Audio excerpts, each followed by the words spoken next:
Afinal de contas, foram os judeus que levaram o profeta do cristianismo para a cruz, ou os romanos, que naquele tempo dominavam a Palestina? Nesse vídeo, irei falar quem matou Jesus Cristo.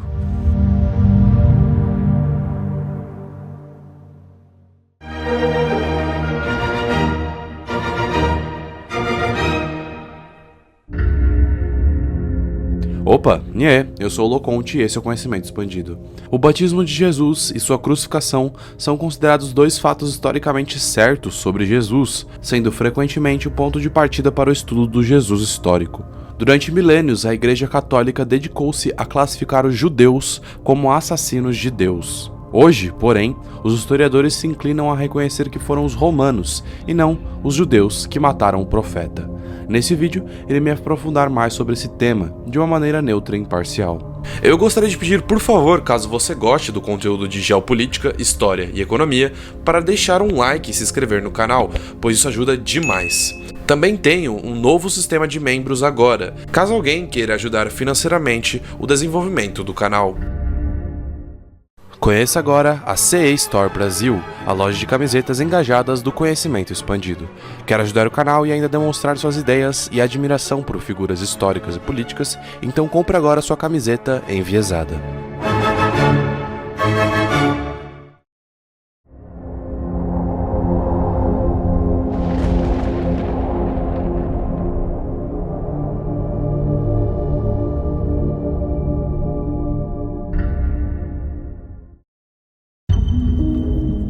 Como vários profetas de seu tempo, Jesus pregou o reino de Deus. Mas por que Jesus e sua mensagem seriam ameaçadoras? Isso ocorreu porque o discurso do Messias era de um reino oposto ao Império Romano, segundo 4 pilares básicos. Inclusive, o Império Romano possui um vídeo próprio aqui no canal. O primeiro pilar do reino defendido por Jesus era a justiça, mais especificamente a justiça divina. O segundo é que Jesus proclamava um reino de paz, também em oposição ao estado bélico do governo imposto pelos romanos, um império que dominava outros povos. O terceiro pilar é a comensalidade, comida, bebida, fartura na mesa dos pobres.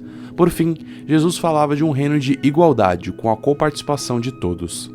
Assim, nos discursos de Jesus, política, religião, economia, sociedade se inseriam em seu programa messiânico.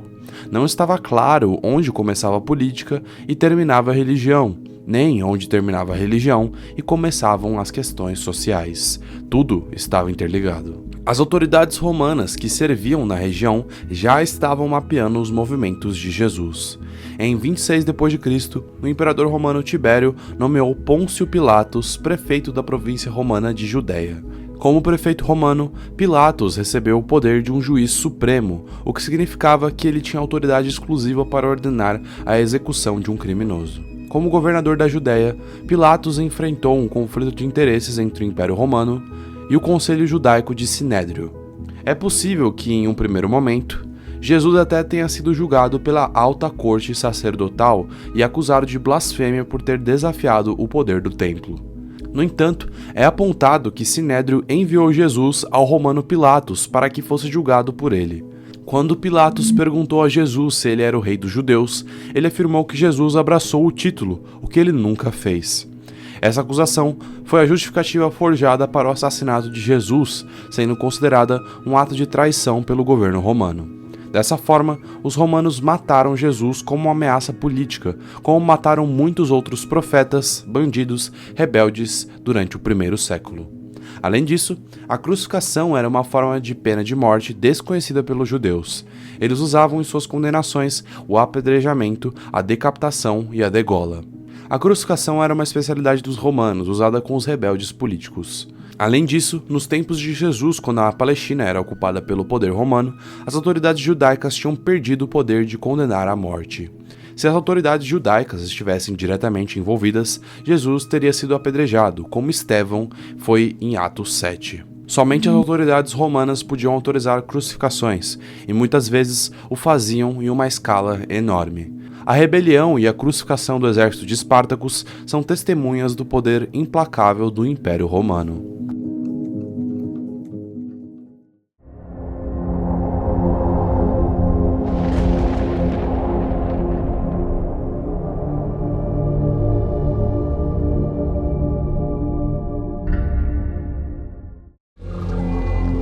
Marcos, o mais antigo evangelho, mostra a morte de Jesus como um conluio entre Pilatos e outros líderes, mas Marcos deixa claro que foi Pilatos quem o crucificou. Porém, o Evangelho de João, como a maioria dos estudiosos sustenta, é o primeiro que coloca as autoridades judaicas, ou até os judeus como um todo, como os responsáveis diretos pela morte de Jesus, como pode ser visto em João capítulo 19, versículo 12. Dessa forma, desde as disputas dos primeiros cristãos do século II, se começou a tentar colocar sobre os judeus o peso de terem condenado à morte Jesus Cristo, na ideia de se reconciliar com os romanos, que anteriormente perseguiam os cristãos e depois os conquistaram enchendo a igreja de privilégios. Assim, Constantino provocou uma ruptura total com o judaísmo, e a frase "assassinos de Cristo" foi posta em uso. Na Idade Média, essa expressão tornou-se a justificativa da guetização, a perseguição e o assassinato de judeus. Dessa forma, foi gerado um antissemitismo muito forte, muitas vezes justificado pela Igreja Católica. Nos séculos seguintes, os apologistas cristãos retrataram os judeus como um povo obstinado, que recusou a luz da salvação. Oremos pelos traiçoeiros judeus. Ouve, Deus, nossa oração pela obcecação desse povo para que seja libertado das trevas. Essa oração foi realizada por milhões de católicos na liturgia da Sexta-feira Santa desde 1570, quando o Papa Pio V criou o Missal Romano. Essa oração, injuriosa para a religião judaica da qual nasceu o cristianismo, levava implícito, e assim era entendido pelos fiéis, que tinham sido os judeus que mataram Jesus. C'è modo, recitando i rosari così, per il Papa di ricordarsi di tutto il mondo. Contudo, em 1959, o Papa João XXIII mandou tirar da oração da Sexta-feira Santa a expressão pérfidos judeus e a obcecação desse povo, que se negava a reconhecer a divindade de Jesus. Paulo VI, que sucedeu a João XXIII, deu um passo e tirou também a oração para que os cegos judeus se convertessem à fé.